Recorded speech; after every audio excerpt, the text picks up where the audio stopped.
Okay, I was prepared to go either way on this if I was going to be answering questions or up here by myself. So hopefully this is entertaining, at least a little bit, and then secondarily, maybe a little bit educational.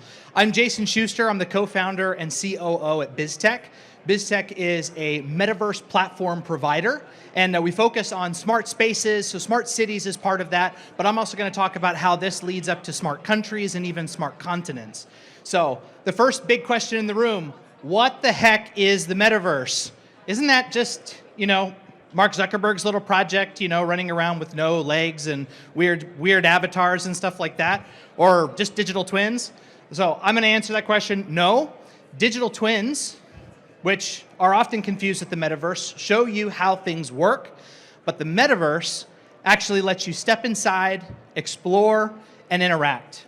So I put up this graphic. I believe that this presentation will be shared afterwards, but essentially a metaverse is made up of many different technologies coming together under one roof. We're talking about cloud, we're talking about IoT, high-speed data communications, AI applications, et cetera.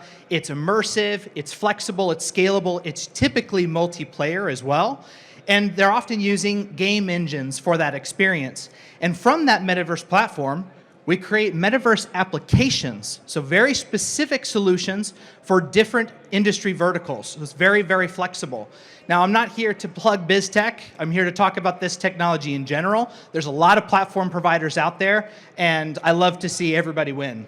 So what are the benefits for cities? Why would a city use a metaverse as opposed to just a regular digital twin? Well, like I said, a digital twin lets you do more, lets you see how things work, but the metaverse lets you take it further. So some of those benefits, optimized urban planning, industrial efficiency, cost savings, economic development. So there's a word that we haven't heard with digital twins before. So cities, counties, countries, they can actually use the metaverse as a money-making center rather than just an efficiency center. So I have some real-world examples. I'm going to blow through them really quickly. And then afterwards, if anybody wants to actually see some of those demonstrations, we have a booth over here, and I'm happy to show videos and show you guys what it looks like. So the first example I'm going to give is the city of Montgomery, Alabama. Montgomery, Alabama had a vision of bringing the story of civil rights to a global audience. Most people don't know what happened in Montgomery in the 1960s, but it basically shaped the world, definitely the United States. So what we did is we actually created a visual twin of West Montgomery, the historic trail, the voting rights trail, and we provided the city an opportunity to do a virtual march during the 60th anniversary that happened a couple weeks ago. But after the fact, we're repurposing the same metaverse to provide immersive education on civil rights that they'll be marketing to K-12 schools and also on a global scale. So this is not only making a huge cultural impact, educational impact, but it's also a revenue source for the city long-term as part of a larger smart city project. So, Peachtree Corners, Georgia.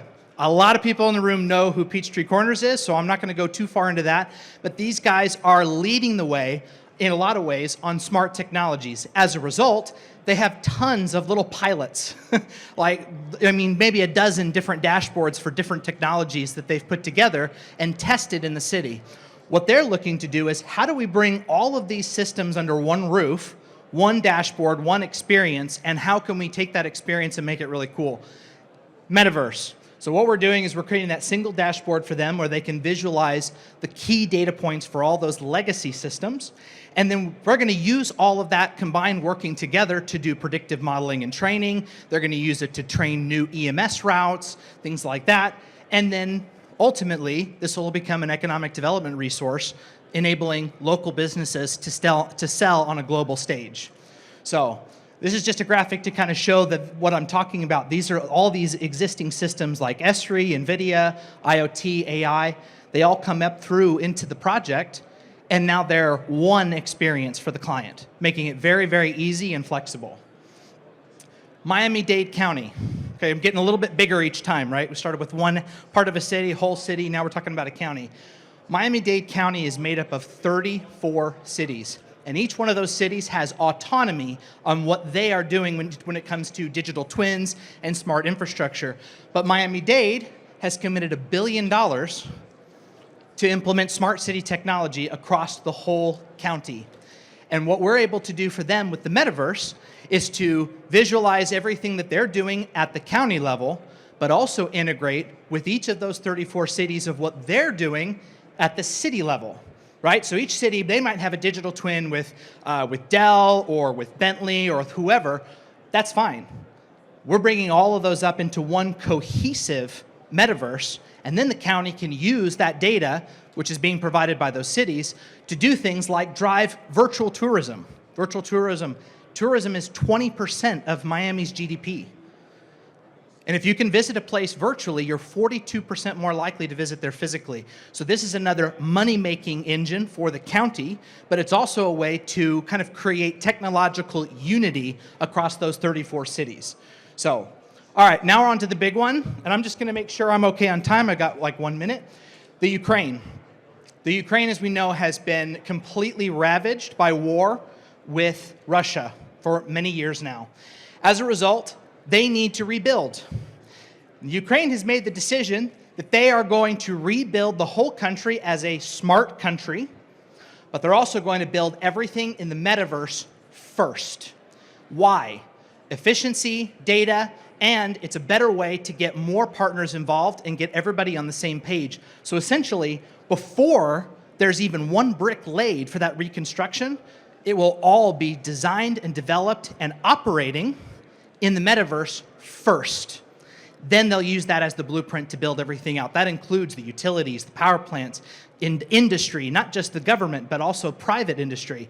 All of this in one ecosystem. And then once it's built, they'll maintain it as a digital twin and use it for community engagement. And they've even talked about things like crowdsourcing different projects through the metaverse going long term. The reason I bring this up is that we believe that this shows a blueprint for how to build or rebuild countries, continents that don't have existing infrastructure or have broken infrastructure. And we're already seeing that demand. And again, this has nothing to do with Bizztech per se, but this is where the technology becomes more of a platform. So what we see is the moving beyond just the smart city and moving into things like smart continents. Thank you so much. Appreciate your time. Do we have time for some questions, Jason? Maybe like 1 minute? Do one question. One question. One question. No questions? Nobody has any questions about metaverse? Was I that bad or was I that good? Right here. I have a question. So Ukraineverse looks like it could be a very impactful project, and all of these projects, obviously, some of them have already seen very realized impacts, but with one that you're looking into the future, you know, the unknowns, like right. You're trying to build systems that aren't operating again yet. Like, how do you balance what you hope will happen with what may actually happen? Like, how do you consider the potential unintended consequences as part of the metaverse planning? Fantastic question. So thankfully, in our case, as the platform provider, that's not as much of a question that we have to answer as the actual stakeholders do. But the truth is that building in this way, in this manner, this blueprint, will prevent costly mistakes trying to do it without that same planning.